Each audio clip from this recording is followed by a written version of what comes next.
All right, ready to go? Calcio news.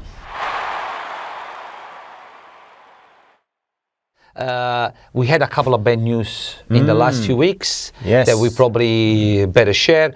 I will start with the sad one, not the saddest one, a sad one. That unfortunately life is a journey, and eventually we're all gonna go through this. But it's always sad to see one of your childhood legend passing away, the great Beckenbauer, Franz Beckenbauer, unfortunately passed away a few days ago. These pictures that we choose, it's an iconic pictures from the World Cup 1978. 1970, the semi-final against Italy. He pretty much broke his shoulder, dislocated his shoulder, went outside, got wrapped it up and go back to play. Yeah. But I haven't say so, in my opinion, with Baresi, the greatest defender in history of football, for what I saw. Yeah. Look, obviously I wasn't born to see him play live, but in the games I've seen him play, not only was he so switched on as a defender, but he just dribbled the ball and passed the ball with such composure. Such a clean footballer. He was a midfielder playing centre back, you could Pretty tell. much so. Pretty He much was a midfielder, they knew how to be a centre back. And I'm not just saying this in terms of skill level, but there's no one in the modern game now that has that style. Because you've got guys that play the ball out from the back and all that, but nothing like he could do. No, it was another level. Listen, absolutely. If you understand football, if you don't grow up in Generation Z, watching just highlights on YouTube, but you watch game from the whistle to the end, and you analyze what people does on and off the ball, instead to just judge a player by a goal that he scored or a touch that he made a mistake. Because we have a generation now that's so quickly to elevate a player to a superstar without doing anything, or drop a player, a bad player for a single mistake without analyzing his whole performance. To me, Beckenbauer will be in the starting 11 of the Heaven national team with Maradona and Pelé. He's one of the greatest ever play football, and no one will be able to take that away from him. And also, he's a legend from Germany. Yeah.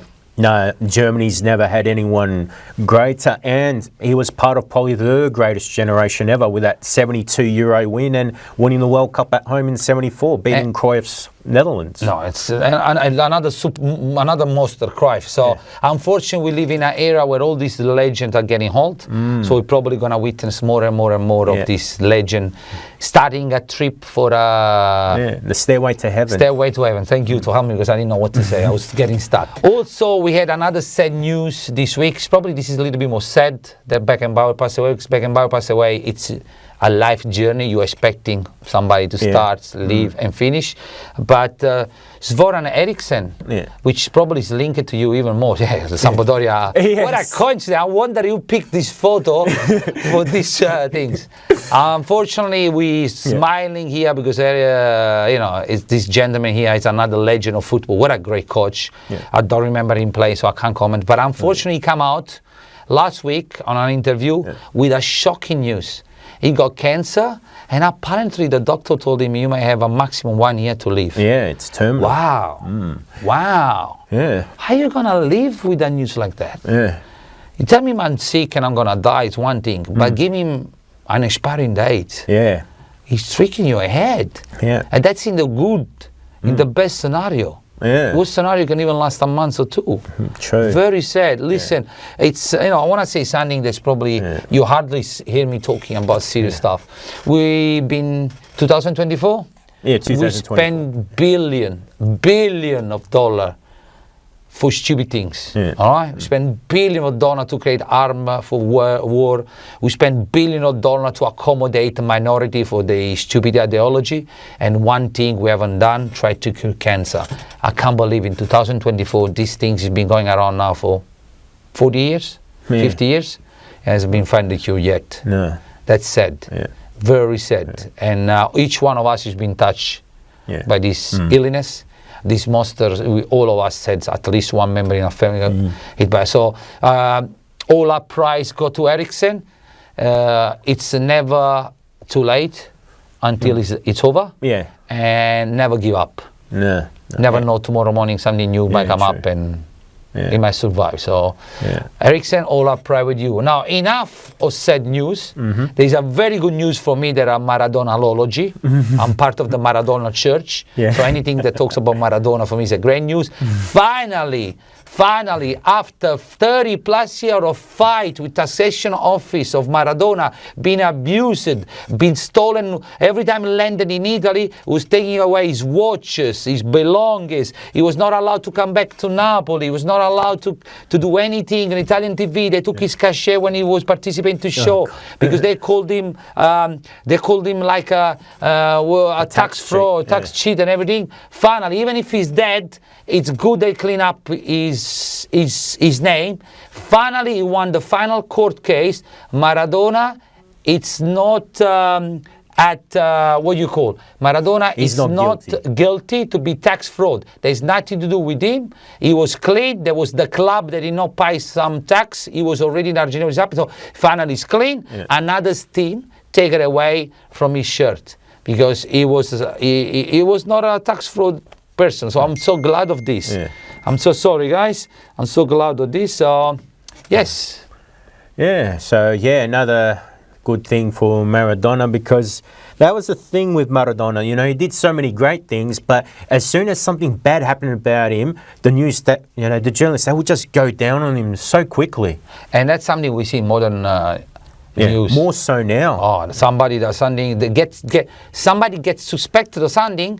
And we all already on social media news judging him and declaring him whatever he's been accused for without even wait for a normal process and normal thing. So to all of you outside there, this should be a lesson for all of us not to jump on social media and feel the power of this. This is a keyboard, give you no power, guys. I know you feel like a lion behind this because no one can see you, but guess what?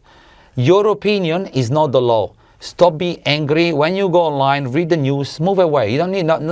We don't need to comment and express our opinion on anything because your opinion, it's just your opinion. It means nothing. It's not the law. You're not right. You're not wrong. It's just your opinion. So take a step back, breathe, and stop attacking people for what they are not. Until a judge comes up. And now, the most important part of the Calcio news, the Supercoppa Italia. So, we got Supercoppa Italia coming up.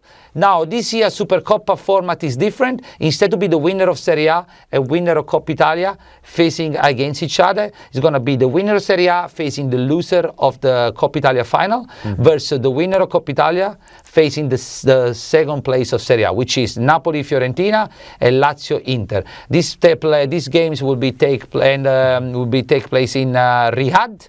Okay, Saudi Arabia. The team already there, and then the winner will face each other for the grand final on the 22nd of January to 2024. Now, prediction, Vito. Prediction. Well, I still think Inter will win their game, and Fiorentina-Napoli. Look, I'll be honest, it's a tough one, but because it's a one-off game, I still think Napoli has enough quality. So I think an Inter-Napoli final. But to win it... Gabriele is censoring you right now. I haven't been nice enough about Fiorentina. Just say the Fiorentina is going to win and he's going to love you. He's going to put all art, special effect around your figure. Anyway, no, sorry, go ahead. Yeah, but for the final... I think an Inter-Napoli final, but at the moment, I'm just going to tip Inter for now. No, you can say, I'm not getting offended. I'm not Gabriele. So I know Napoli's been... well, that was the thing. If Napoli were like they were last year, I'd say Napoli, no problem. I would say Napoli. If Napoli was playing like last year, I would say there's not even point to go to... Make a prediction. Yeah, no, don't even go to play the game, guys. Stay in Serie A, play Serie A. Don't even point. We'll win every 3 games. Call it the Primavera. Yeah, call the Primavera. But this year... But... I have a good feeling about Napoli future, not about just Supercup. So Supercup could be too short. That's it. Wow. It was such a nice, quickly show.